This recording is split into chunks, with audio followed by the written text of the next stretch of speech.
Assalamualaikum warahmatullahi wabarakatuh. Perkenalkan, nama saya Enggi Ainun Nabila dengan nomor NIM 201101030022. Di sini saya akan menjelaskan tentang tugas humas dalam organisasi, bab organisasi profesi humas. Yang pertama, organisasi itu apa sih? Organisasi merupakan wadah atau sarana untuk mencapai berbagai tujuan atau sasaran organisasi yang memiliki banyak komponen yang melandasi. Di antaranya terdapat banyak orang, tata hubungan kerja, spesialis pekerjaan dari anggota sesuai dengan kemampuan dan spesialis mereka masing-masing.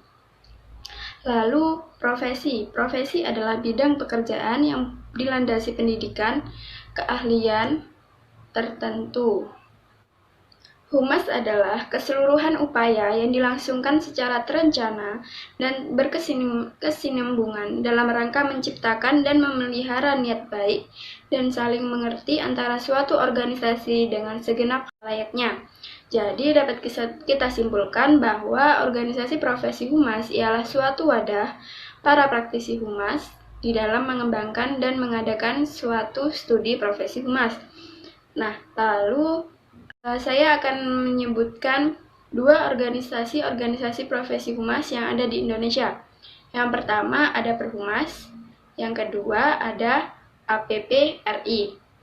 Yang pertama Perhumas. Perhumas ialah Perhimpunan Hubungan Masyarakat Indonesia atau Public Relations Association Indonesia. Perhumas dibentuk dan didirikan di Jakarta pada tanggal 15 Desember 1972. Maksud pendirian ini adalah untuk menghimpun dan membentuk wadah bagi praktisi. Tujuannya ada 4. Yang pertama yaitu meningkatkan perkembangan dan keterampilan profesional hubungan masyarakat di Indonesia khususnya. Yang kedua yaitu memperluas dan memperdalam pengetahuan mengenai humas. Yang ketiga, meningkatkan kontak dan pertukaran pengalaman di antara para anggotanya. Yang keempat, menyelenggarakan hubungan dengan organisasi-organisasi serumpun dengan bidang hubungan masyarakat di dalam maupun di luar negeri. Lalu, kegiatan-kegiatan Perhumas itu bisa jadi dengan menjalin kerjasama dengan beberapa perguruan tinggi. Yang kedua, menjalin kerjasama dengan perusahaan-perusahaan dan lembaga-lembaga.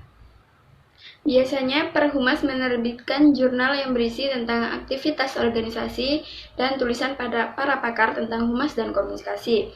Lalu, biasanya setiap tahun Perhumas juga menyelenggarakan konvensi pertemuan nasional dan menyelenggarakan serangkaian seminar.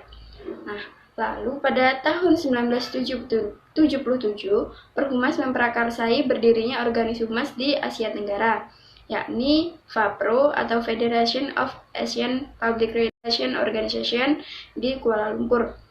Lalu yang kedua, Indonesia melalui Perhumas ditunjuk menjadi tuan rumah konferensi FAPRO di Jakarta. Lalu Perhumas juga telah mendapatkan kode etik profesi dan telah terdaftar di Departemen Dalam Negeri dan Departemen Penerangan waktu itu, serta tercatat dan diakui oleh IPRA. Lalu yang kedua kita ada APPRI atau Asosiasi Perusahaan Public Relations Indonesia yang berdiri pada tanggal 10 April 1987 di Jakarta dan bersifat independen. Tujuan APPRI ini sendiri yaitu untuk melindungi keberadaan anggota APPRI dalam menjalankan usahanya. Yang kedua, melindungi klien dan pemangku kepentingan lainnya dari malpraktik oleh perusahaan PR yang tidak profesional. Yang ketiga, untuk membangun dan meningkatkan kualitas PR seluruh anggota APPRI. Yang keempat, mendorong persaingan yang sehat antar perusahaan PR. Yang kelima, untuk mencegah kecurangan antara perusahaan PR. Yang keenam, untuk mencegah manipulasi atau disinformasi terhadap nilai-nilai profesional perusahaan PR. Nah, setelah itu kita akan membahas tentang organisasi-organisasi profesi humas di luar negeri. Oke, organisasi profesi humas yang ada di luar negeri ini meliputi IPRA, yaitu International Public Relations Association. Organisasi humas di tingkat internasional terbentuk pada 1 Mei 1955 di Stratford-upon-Avon dengan nama International Public Relations Association atau IPRA, yang dibentuk dengan bertujuan menyediakan jalur bagi pertukaran gagasan dan pengalaman profesional. Yang kedua, untuk mengadakan suatu rotasi atau perputaran apabila anggotanya setiap saat memerlukan pemberitahuan dan bimbingan. Yang ketiga, membantu mencapai kualitas tertinggi tentang praktik kehumasan dan sebagainya. Yang kedua, kita ada PRSA atau Public Relations Society of America yang berkantor pusat di New York, berdiri pada tahun 1047. Lalu, apa sih sebenarnya tujuan didirikan PRSA ini? Yaitu untuk menyatukan mereka yang melakukan kegiatan di bidang humas. Yang kedua, untuk mempertimbangkan segala masalah yang dihadapi oleh bidang humas. Yang ketiga, untuk merumuskan, memajukan, menjelaskan kepada kelompok-kelompok usaha dan profesional lainnya. Yang keempat, untuk memperbaiki hubungan pelaksana humas dengan para majikan atau klien. Yang kelima, untuk memajukan dan berusaha mempertahankan standar yang tinggi mengenai pelayanan umum dan tingkah laku PRSA, memiliki program tahunan, yakni pemberian penghargaan Gold Anvil Award atau GAW.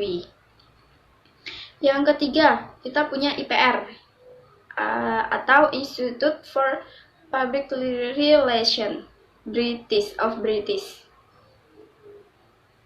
Oke, Institute Public Relations of British atau IPR berada di Inggris dan didirikan pada tahun 1948 oleh sekelompok pegawai humas dari pemerintah pusat, lokal, kalangan industri, dan sektor perdagangan.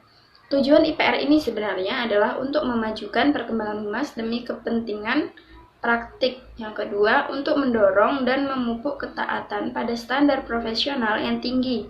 Yang ketiga, untuk mengatur pertemuan, diskusi, konferensi, dan lain-lain mengenai masalah yang menjadi kepentingan bersama. Dapat disimpulkan bahwa terbentuknya organisasi profesi humas menunjukkan adanya komitmen dari para profesionalnya untuk semakin mengukuhkan jati diri, yang akan menjadi wadah para praktisi humas di dalam mengembangkan dan mengadakan suatu studi profesi humas, dan sangat berperan di dalam menentukan kurikulum studi humas. Mereka atau organisasi ini juga aktif melakukan riset, pertemuan, serangkaian pertemuan, dan kontes program-program humas.